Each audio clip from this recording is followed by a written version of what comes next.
belum bisa disebut tesis dong kalau belum diuji gitu loh. Ya bagaimana mau diuji? Beliaunya saja kabur-kaburan. Tapi yang saya tetap bingung sampai sekarang ya. Saya tetap heran sampai sekarang. Kan 2 tahun nih, belum publikasi ilmiah, belum diujikan oleh para profesor, tapi kok udah bisa ya ngomong di berbagai macam seminar, kemudian di universitas gitu ya. Bahkan dia juga mengklaim tuh bahwasannya apa yang dia temukan benar. Bahkan dia juga mengklaim bahwasannya andai kata semua ahli nasab di dunia mengisbat Ba'alawi, maka dia yang akan menolak. Pertanyaan saya, kok bisa ya? Saya tuh sampai sekarang terheran-heran loh. Jujur, saya sebagai seseorang yang betul-betul cinta kepada akademik gitu kan ya. Dan saya juga seorang penulis gitu kan. Ya, jujur, saya merasa apa yang dilakukan oleh Imaduddin Usman Al-Bantani ini telah menodai dan mencoreng daripada budaya akademik. Karena bagaimana bisa dia mengklaim bahwasanya penemuan dia benar tapi belum diuji, bos. Metodologinya belum diuji, variabelnya belum diuji, kemudian proses penemuannya belum diuji, kemudian data processingnya belum diuji, sumber validitas sumbernya juga belum diuji, kemudian kerangka berpikirnya belum diuji. Kok bisa udah menentukan ini benar, ini salah gitu loh. Ada si benggal nasab, otaknya dipakai kelakuan kayak embe. Oke, selamat malam Bung. Hari ini saya ingin mengajak para Bung sekalian untuk berdiskusi mengenai tesis yang dibawakan oleh Imad yang agak menggemparkan ya selama 2 tahun terakhir ini, yang bagi saya B aja sih gitu. Tentang mempersoalkan dan membatalkan nasab para habaib. Tapi sebelum itu, saya ingin membuka kisah ini dengan kisah saya, yaitu selama saya berkuliah, saya pernah mengikuti conference internasional yang diadakan se-Asia Tenggara pesertanya dan para akademisi dari Universitas se-Asia Tenggara. Adapun event itu adalah BUAF dan ICIS. Tulisan saya di BUAF itu mendapatkan best paper 2 pada ajang itu, dan saya diberikan kesempatan untuk mempresentasikan tulisan saya. Begitu juga tulisan saya di event ICIS se-Asia Tenggara itu. Saya juga bertemu dengan para akademisi dari Universitas Brunei, Malaysia, dan lain sebagainya. Tapi satu kesamaannya, semua tulisan saya itu dipresentasikan, kemudian dibawakan dalam forum ilmiah, dan juga diujikan. Kemudian ditanyakan pada forum ilmiah itu. Dan forum ilmiah ini di universitas loh ya, karena ada pengujinya dan reviewernya. Sehingga tulisan saya sebelum dimasukkan ke event itu, tulisan saya direview dulu. Setelah direview, oh memenuhi syarat nih. Kemudian dipresentasikan. Setelah dipresentasikan, ketika itu ya tulisan saya diujikan, ditanyakan oleh para panelis. Baru setelah itu tulisan kita bisa dikatakan sebagai tulisan ilmiah. Padahal tulisan saya itu, yakni event itu bersifat deskriptif gitu loh. Deskriptif naratif. Bukan sebuah misalkan finding atau penemuan begitu ya. Nah, apalagi kalau bersifat penemuan. Kalau bersifat penemuan, maka syaratnya adalah harus diujikan terlebih dahulu oleh yang berpengalaman dan lebih pakar di bidang.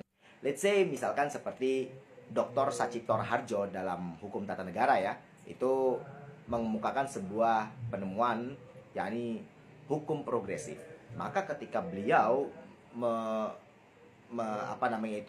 menteorikan atau mendalilkan hukum progresif, maka diuji dong oleh para profesor itu. Baru kemudian setelah ini layak dan pemikirannya pun runtut, kemudian findingnya atau penemuan hukumnya ternyata sesuai nih begitu. Akhirnya ya bisa dinisbahkan bahwasannya karya hukum progresif itu oleh Sachitto Raharjo dan diakui bahwasannya itu termasuk khasanah keilmuan. Nah, dari kisah yang saya ceritakan kepada para bung sekalian, yang katanya tesis yang ditulis oleh seorang yang bernama Imaduddin Usman Al-Bantani selama 2 tahun terakhir ini, apakah memang benar-benar sudah diuji oleh para profesor dan diuji oleh para masyaikh yang memang memiliki kompetensi di bidang nasab. Karena tentu tulisan yang apabila, terutama ya, ini kan beliau menemukan sebuah penemuan yang revolusioner loh. Ini kita perlu hargai nih penemuan dia, bahwasanya memang Habib itu tidak bersambung sanadnya dengan Rasulullah, apalagi dia mengklaim bahwasanya secara genetika ini malah bersambung dengan Yahudi Askenazi pula katanya. Ya kita harus hargai dong. Tapi tetap sekali lagi, apakah memang sudah diuji oleh para profesor dan orang-orang yang kompeten di bidangnya? Apalagi ini adalah sebuah penemuan. Maka penemuan itu harus diuji terlebih dahulu, baru memenuhi unsur kaidah ilmiah. Sehingga ya belum bisa disebut tesis dong kalau belum diuji gitu loh. Ya bagaimana mau diuji? Beliaunya saja kabur-kaburan. Tapi yang saya tetap bingung sampai sekarang ya. Saya tetap heran sampai sekarang. Kan 2 tahun nih, belum publikasi ilmiah, belum diujikan oleh para profesor, tapi kok udah bisa ya ngomong di berbagai macam seminar, kemudian di universitas gitu ya. Bahkan dia juga mengklaim tuh bahwasannya apa yang dia temukan benar. Bahkan dia juga mengklaim bahwasannya andai kata semua ahli nasab di dunia mengisbat Ba'alawi, maka dia yang akan menolak. Pertanyaan saya, kok bisa ya? Saya tuh sampai sekarang terheran-heran loh. Jujur, saya sebagai seseorang yang betul-betul cinta kepada akademik gitu kan ya, dan saya juga seorang penulis gitu kan ya, jujur saya merasa apa yang dilakukan oleh Imaduddin Usman Al-Bantani ini telah menodai dan mencoreng daripada budaya akademik. Karena bagaimana bisa dia mengklaim bahwasanya penemuan dia benar tapi belum diuji, bos. Metodologinya belum diuji, variabelnya belum diuji, kemudian proses penemuannya belum diuji, kemudian data processingnya belum diuji, sumber validitas sumbernya juga belum diuji, kemudian kerangka berpikirnya belum diuji. Kok bisa udah menentukan ini benar, ini salah gitu loh. Dan kocaknya lagi udah bisa berbicara di berbagai macam seminar di universitas kan. Ya jujur saya merasa kok, wah kalau kayak gini semuanya ya akhirnya orang males dong untuk melakukan penelitian. Hanya bermodal pokoknya viral aja udah dianggap benar.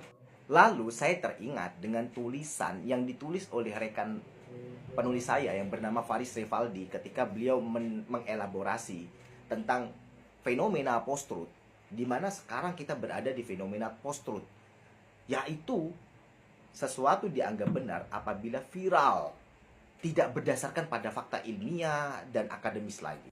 Maka kalau sudah seperti itu, ya tunggu saja kehancuran akademik. Mungkin teman-teman untuk lebih memahami bisa dibaca bukunya Yuval Harari Noah kalau nggak salah, yang judulnya Homo Deus. Ya saya rasa begitu ya, tentang yang katanya tanda kutip tesis. Kalau memang masih ditantang, kalau gitu bikin antitesis dong untuk melawan tulisan Imad.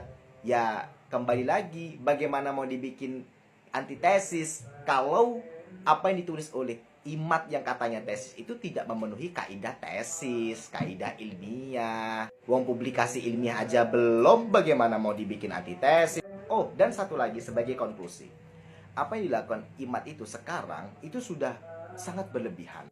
Kalau memang dia mengklaim bahwasanya apa yang dia dilakukan itu secara ilmiah, harusnya dia tidak melakukan logical fallacy berupa argumentum ad hominem. Apa itu? Ya oke lah, anggaplah kita membatalkan nasab Habib lah. Oke, anggaplah ya semua Habib itu nasabnya terputus. Oke. Tapi ya masa terus kemudian memfatwakan dilarang bercium tangan kepada para Habib? Ya kalau kebetulan Habibnya juga pinter, bos, Habibnya juga alim kayak kiai-kiai, ya masa kita nggak boleh cium tangan juga? Kan logikanya aneh gitu loh. Itu sudah termasuk logical fallacy argumentum ad hominem, menyerang daripada personalnya. Masa katanya seseorang yang ilmiah melakukan logical fallacy semacam itu, berarti kan motifnya bukan akademik, bos.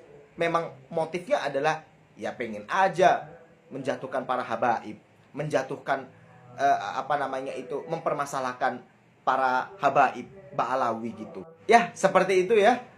Ya, jadi saya cuma ingin mengajak para bung untuk berpikir lebih kritis kembali. ya setengah curhat begitu kan ya. Ayo coba kita berkritis kembali. Kalau budaya semacam ini diterusin terus, bagaimana bangsa kita mau besar? Bagaimana tingkat akademik kita akan semakin naik? Literasi kita akan semakin membaik di kemudian hari. Jadi percuma dong kemudian para peneliti ngumpulin buku banyak-banyak, membaca jurnal, menulis ilmiah, yang diuji capek-capek siang malam meneliti, kemudian harus diuji. Kalah sama yang katanya tesis tapi belum diuji. Hanya bermodal viral dan mengangkat kata pribumi. Gitu. Ya begitulah. Oke, selamat malam Bung. Cheers. Bis